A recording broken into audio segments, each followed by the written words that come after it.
Muntik nang kuyugin ng mga kaanak ng 48 anyos na lalaki ang driver ng ambulansya na nakasagasa sa kanya sa intersection ng Ulas at Bangkal Road, Davao City.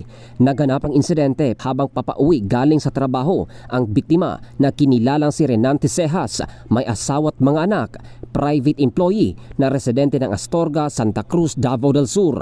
Sa investigasyon, naka-red light at tumatawid sa kalsada ang biktima, subalit huminto ito para bigyang daan ang paparating na ambulansya na minamaneho ng isang Agapito Arcalianillas Jr., 47 anyos na taga Dalawino ng Magsaysay, Davao del Sur.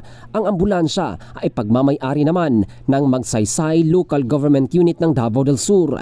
Hindi umano nakita ng driver ang humintong pedestrian na nakatayo bandang southbound kaya't nasagasaan. Sa lakas ng impact, nakaladkad ng ilang metro si Cejas dahilan sa tinamong mga bali at sugat, partikular sa kanyang ulo. Ayon sa mga nakasaksi, mabilis ang takbo ng ambulansya na patungo sa downtown area para sana pick-upin ang pasyente sa isang ospital. Agad namang kinuha ng mga pulis ang driver bago pa man kuyugin ng mga galit na kaanak, kaya ang salamin ng ambulansya na lang ang kanilang pinagbuntanan.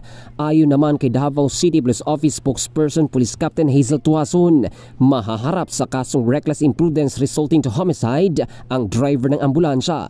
Nagpapaalala naman ito sa lahat ng mga driver, lalo na sa mga ambulansya, na siguruhin pa rin ang kaligtasan ng mga dumadaang pedestrian at ibang mga motorista, may sakay man na pasyente o wala, at respetuhin ang pedestrian, batay na rin sa mandato ni Davao City Mayor Sebastian Baste Duterte.